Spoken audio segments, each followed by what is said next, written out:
আমি আমার সাধ্যের মধ্যে সবসময় সুখে থাকার চেষ্টা করি। হ্যালো এভরিওয়ান, আসসালামু আলাইকুম। কেমন আছেন সবাই? বাংলাদেশি ব্লগার লিপি চ্যানেল থেকে আমি লিপি।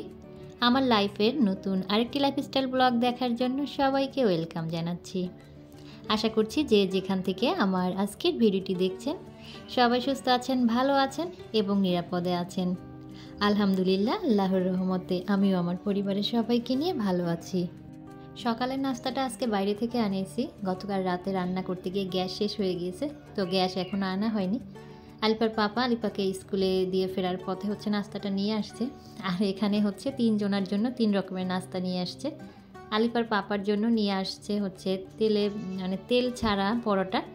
আর আমি বলে দিয়েছিলাম আমার জন্য জানি একটা তন্দুর রুটি নিয়ে আসে, তা আমার জন্য রুটি নিয়ে আসছে। আর আমার ভাইস্তার জন্য হচ্ছে তেলে ভাজা পরোটা নিয়ে আসছে। আলিফাকে হচ্ছে কেক কিনে দিয়ে আসছে, আর ওর টিফিনে হচ্ছে আমি অরেঞ্জ দিয়ে দিয়েছিলাম। আর এখানে হচ্ছে 2টো ডাল ভাজি এনেছে। আমি একদমই বাহিরের এই ভাজি ডাল ভাজিটা খেতে পারি না, আমার একদমই পছন্দ না। তো এই কারণে হচ্ছে আমার জন্য আনেও নাই। আমি হচ্ছে আলিপার পাপার নাস্তাটা এখানে রেডি করে নিচ্ছি। ও আর আমি একসাথেই নাস্তাটা করে নিব। আর আমার ভাইয়ের ছেলেটা হচ্ছে এখনও ঘুমাচ্ছে, ও ঘুম থেকে উঠলে পরে নাস্তা করে নেবে, তো ওরটা হচ্ছে আমি সরিয়ে নিয়েছি। নাস্তা রেডি করতে করতে আমি কিন্তু ওইদিকে চাও করে নিচ্ছি। তো আলিফার পাপা হচ্ছে নাস্তা করে চলে গিয়েছে। আর গতকাল রাতে ও হচ্ছে কিছু বাজার এনেছিল। ওর বাজারই হচ্ছে একঘেয়েমি বাজার, যেটা আমার খুব বিরক্ত লাগে। এতে গতকাল রাতে হচ্ছে 1 পলিথিন ভরে হচ্ছে পালং শাক এনেছে। তো দেখে আমার এত বিরক্ত লাগছিল যে বাজার করতে বললেই সে পালং শাক আর ফুলকপি নিয়ে আসবে। তো এই যে এখানে অনেকগুলো পালং শাকের আটি নিয়ে আসছে আর ফুলকপি নিয়ে আসছিল। তো আমি রাগারাগি করাতে বলল যে পালং শাকে তো প্রচুর ভিটামিন, তোমার তো এখন ভিটামিনের প্রয়োজন শরীরে, যে খাবারগুলো খেলে শরীরে রক্ত হয় সেই খাবারগুলোই খেতে হবে। তো আমি আবার ওকে বললাম যে শুধু পালং শাকেই রক্ত হয়, শুধু পালং শাকেই ভিটামিন আছে, এটা তোমাকে কে বলছে?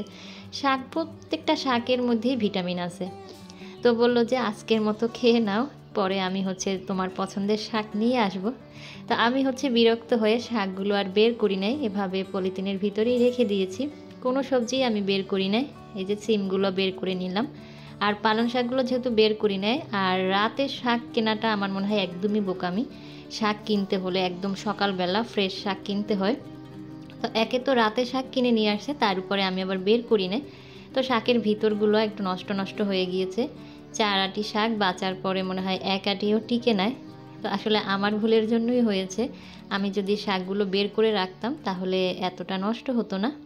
আর রাতে শাক কিন্তু ওকে আমি সবসময় না করি, কিন্তু কে শোনে কার কথা। বলল যে আমি সস্তায় পেয়েছি তাই নিয়ে আসছি। তো সস্তা পেয়ে সে বস্তা ভরে নিয়ে আসছে।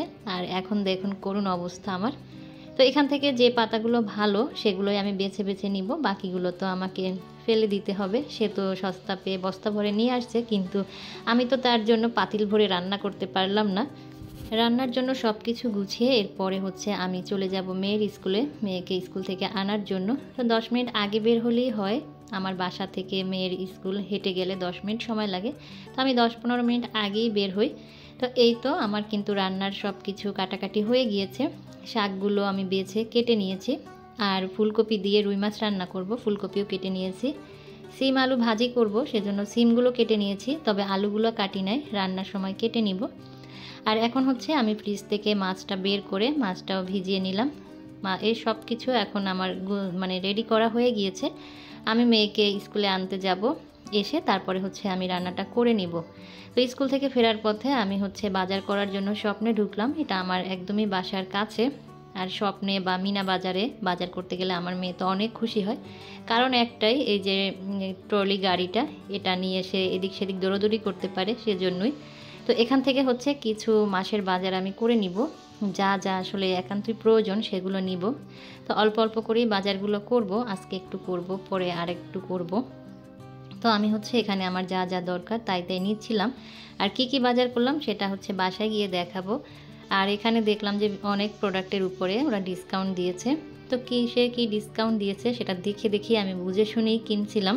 তো সেখানে হচ্ছে আবার হচ্ছে বাই ওয়ান গেট ওয়ানও আছে। তো আমি দেখে দেখেই আমার যেগুলো প্রয়োজন সেগুলো নিয়ে এসেছি। এরপরে আমি হচ্ছে রান্নার কাজে চলে এসেছি। অলরেডি আমার শাক ভাজিটা হয়ে গিয়েছে।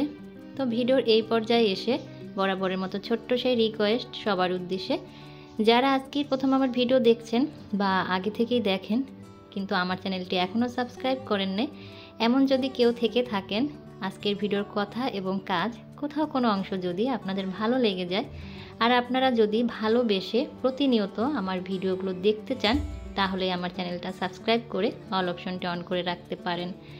এই কারণে বললাম যে ভালোবেসে যদি প্রতিনিয়ত ভিডিও দেখতে চান তাহলেই সাবস্ক্রাইব করবেন, কারণ আমার একটা ভিডিও আপনাদের ভালো লাগলো, আপনি সেটা দেখে আমার চ্যানেলটা সাবস্ক্রাইব করলেন, পরবর্তীতে আপনি আর আমার ভিডিওগুলো দেখলেন না, এতে কিন্তু আমার চ্যানেলের ক্ষতি আর ওই সাবস্ক্রিপশনটাও কিন্তু থাকে না। তাই বলি, যদি ভালোবেসে প্রতিনিয়ত আমার ভিডিও দেখতে চান তাহলেই আমার চ্যানেলটি সাবস্ক্রাইব করবেন।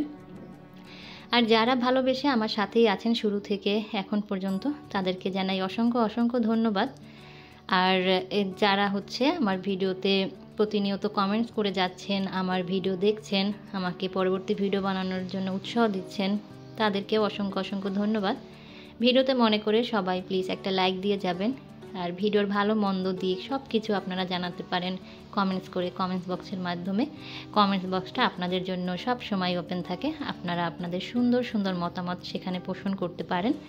তো আমি হচ্ছে ভাজিটাও করে নিয়েছি, আর ভাজিটা কিন্তু আমি প্রেশার কুকারে একটু সিটি দিয়ে নিয়েছি যাতে তাড়াতাড়ি হয় আর আমার একটু গ্যাস সাশ্রয় হয়। তো ভাজির কালারটা কিন্তু সুন্দর হয়েছে, নতুন আলু দিয়ে সিম ভাজিটা দারুণ হয়েছিল। খাওয়ার পরেই যেহেতু ভয়েসটা দিচ্ছি। আর এদিকে হচ্ছে আমি মাছ ভেজে নিয়েছি, মাছটা ভেজে এটা হচ্ছে আমি ফুলকপি দিয়ে রাইস কুকারে রান্না করে নিব, কারণ অনেক দিন হয়েছে রাইস কুকারে রান্না করি নাই, এই গ্যাসের উপরেই নির্ভর করে আছি। এই তো আমি অফ ক্যামেরাতে মাছটা রান্না করে নিয়েছি। আর শীতের দিনে ধনিয়া পাতা না দিলে তো একদমই চলে না তরকারিতে। তো রান্না বান্না শেষ করেছি, গোসলও করে নিয়েছি। গোসল করার পরে প্রচুর ঠান্ডা লাগছিল, তো হাতে সময় আছে, ভাবলাম এখন আপনাদের সাথে কি কি বাজার করেছি সেগুলো আর কি শেয়ার করি। তো গোসল ঠান্ডা পানি দিয়ে করেছি, ঠান্ডা লাগছিল তাই সোয়েটার পরে আসছি। আজকেই প্রথম আমি সোয়েটার পরলাম এই ঢাকাতে আর কি, গ্রামের বাড়িতে যখন গিয়েছিলাম তখন সোয়েটার পরেছি, ঢাকাতে পরি নাই, তো আজকেই প্রথম পরেছি। আর এখানে হচ্ছে আমি আমার এই মশলা বক্সটা ধুয়ে দিয়েছিলাম, এটাও শুকিয়ে গিয়েছে, তো এটা হচ্ছে এখান থেকে আগে সরিয়ে নিলাম। এখন হচ্ছে আপনাদের সাথে শেয়ার করব যে আমি স্বপ্নে থেকে কি কি বাজার করলাম।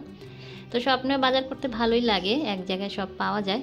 আমি আগের এলাকায় যেখান থেকে যে সুপার শপটা থেকে বাজার করতাম সেটাই আর কি বেশি মজা ছিল, কারণ সেখানে 10 টাকা থেকে শুরু করে বাজার করা যেত, আর সেখানে কোনো ভ্যাট ছিল না। স্বপ্নে বা মিনা বাজারে বাজার করতে গেলে তো ভ্যাট কাটে। আর এই যে পাটের না জুটের যে সুন্দর আমাকে ব্যাগটা দিয়েছে, এটারও কিন্তু ওরা দাম রেখেছে। তো এই কারণে হচ্ছে আলিপার বাবা স্বপ্নে বা মিনা বাজারে বাজার করাটা পছন্দ করে না। তো আমার মেয়ে নাচরবান্দা বাজারের কথা শুনলেই সে আগে বলবে যে চলো স্বপ্নে যাই। তো এখানে হচ্ছে আমি বিস্কিট এনেছি 4 প্যাকেট একসাথে প্যাকেজিং করা, মানে একসাথে প্যাকেট করা। আর হচ্ছে আমি নুডলস এনেছি, তারপরে শ্যাম্পু না পেস্ট এনেছি, সাবান এনেছি, তারপরে থাই স্যুপ এনেছি, তেল এনেছি, আর এই যে ভিগজাল এনেছি। তো কিছু কিছু জিনিস কিনলে আর কি সাশ্রয় হয়, আবার কিছু কিছু জিনিস কিনলে একদমই মনে হয় যে ঠকে গেছি। যেমন এই যে লাইজলটা এনেছি, একটার সাথে আর একটা 150 টাকা দাম নিয়েছে, 150 টাকায় কিন্তু দুটো লাইজল পেয়েছি। আর এদিকে যে লাক্স সাবান এনেছি, তো লাক্স সাবান তো নর্মালি 45 টাকা করে প্রাইস, আলিফার পাপা বলল, তো দুইটা আমার কাছ থেকে নিয়েছে 104 টাকা। তো ও বলল যে দেখ তুমি শুধু এটাই দেখেছো যে একটার সাথে একটা ফ্রি, প্রাইসটার দিকে তাকাও নাই। তো আমি বললাম যে আসলে আমি প্রাইসটার দিকে তাকাই নাই, আমি ভেবেছি একটার সাথে একটা ফ্রি। তো বললো যে দেখে শুনেই কিনতে হয়, বাজারে গেলে তো তোমার হুঁশ থাকে না, দেখছো ফ্রি আর নিয়ে নিয়েছো। তো এদিকে হচ্ছে বাজারগুলো আমি গুছিয়ে নিচ্ছি। পোলাওয়ের চালটা আর কি জারে রিফিল করে নিলাম, আর কিছু আগের চাল ছিল, এই চালগুলো হচ্ছে খোলা বাজার থেকে আমি কিনেছিলাম, মানে প্যাকেটের না, খোলা যে চালগুলো সেটা। তো এখানে অল্প কিছু ছিল, তাই এটা হচ্ছে আমি আলাদা একটা বক্সে রেখে দিলাম, ওইটার সাথে আর কি মিলালাম না। খোলা যে চালটা ওটার একটু ফ্লেভার কম থাকে। তো এইদিকে হচ্ছে চালগুলো আমি রিফিল করে নিলাম, এরপরে আমি মসুরের ডালটাও রিফিল করে নিব জারে এক এক করে। আর মাসের শুরুতে কিন্তু এই বাজার করা, বাজার গুছানো একটা ঝামেলার কাজ। তো বিগত কয়েক মাস আলিফার পাপাই বাজার করেছে, আমি তো বাজার ঘাট করি নাই অসুস্থতার কারণে। তো এখন ভাবলাম যে আমি বাজার করি, কারণ আমি নিজের বাজার করলে আমার কাছে একটু শান্তি লাগে, মনে হয় যে নিজের মতো করে বাজারটা করতে পারি, আমার কি কি লাগবে না লাগবে আমি দেখে শুনে বাজার করে নিয়ে আসবো। আর কি লিস্ট ধরে ওই রকমের বাজার করানো কেমন জানি আমার কাছে লাগে, ভালো লাগে না। তো আমি কয়েক মাস পরে বাজার করলাম নিজের হাতে। তো মুসুরির ডালটা আমি 2টা কাচের জারে রিফিল করে নিলাম। আর এগুলো হচ্ছে আমি যেটা এখন যে জায়গায় সেগুলো গুছিয়ে নেব। তারপরে বিস্কিট, নুডলস এগুলোও আমি গুছিয়ে নেব। তবে বিস্কিটগুলো আজকে রিফিল করতে পারবো না। বিস্কিট যে জারে রাখি ওগুলো হচ্ছে ধোয়া হয়নি এখনও, আর ওগুলো বের করাও হয়নি। বাসা চেঞ্জ করার সময় যে কার্টুনে ঢুকেছি ওখানেই আছে। তো ছোট ছোট আমি 3 প্যাকেট বিস্কিট নিয়ে আসছিলাম আলিফার টিফিনে দেওয়ার জন্য। তো 1 প্যাকেট হচ্ছে ও আগেই খেয়ে ফেলেছে, আর 2 প্যাকেট আছে। তো আমি এগুলো আরও নিয়ে আসবো, তবে ওকে না দেখেই নিয়ে আসবো। ও যখন দেখে যে একটা জিনিস ঘরে আছে তখন শুধু সবসময় সেটা খাওয়ারই বায়না করে, অন্যগুলোর কাছে আর যায় না। তাই ওকে দেখিয়ে আমি 3টা এনেছি, একটা অলরেডি খেয়ে নিয়েছে।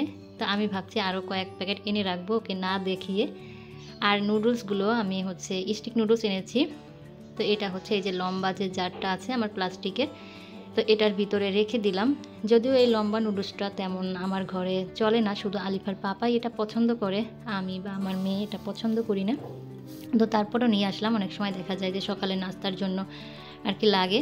তো এখন হচ্ছে বক্সগুলো আমি জায়গায় রেখে দিচ্ছি গুছিয়ে। আমার কিন্তু টুকটাক বাজার গোছানো হয়ে গিয়েছে।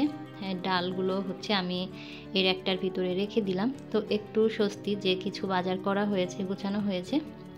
আর এখন হচ্ছে আপনাদের সাথে শেয়ার করব আমি কিচেনের জন্য খুবই সস্তায় কিউট একটা জিনিস কিনেছি। আসলে আমি সবসময় আমার সাধ্যের মধ্যে সুখে থাকার চেষ্টা করি। আমার সাধ্যের মধ্যে আমার সবটুকু সুখ।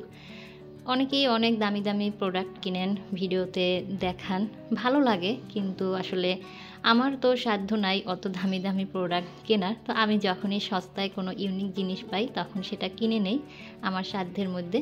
তো এই যে কিউট জিনিসটা, এটা হচ্ছে আমি মেলা থেকে কিনেছি। আমাদের শনি একরাতে একটা মেলা হচ্ছিল। তো শেষ দিন আমি একদিন মানে গিয়েছি, যেদিনকে গিয়েছি সেদিনই শেষ দিন ছিল। তো আমি জানতাম না যে ওখানে মেলা হয়। মেলাটা সম্ভবত 16ই ডিসেম্বরে শুরু হয়েছিল।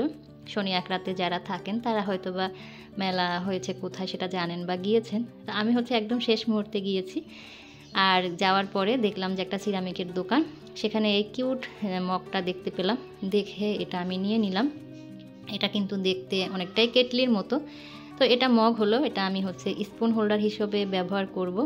তো কেমন লাগছে এই কিউট জিনিসটা অবশ্যই আমাকে কমেন্টস করবেন। আর কিচেনের জন্য এরকম কিউট কিউট জিনিস কিনতে আমার সবসময় ভালো লাগে, তবে ওই যে বললাম আমার সাধ্যের মধ্যে, সাধ্যের বাইরে গিয়ে না। তো এই যে জিনিসটা আমি কিন্তু খুব সস্তায় কিনেছি। এটার দাম ছিল মাত্র মাত্র মাত্র 100 টাকা।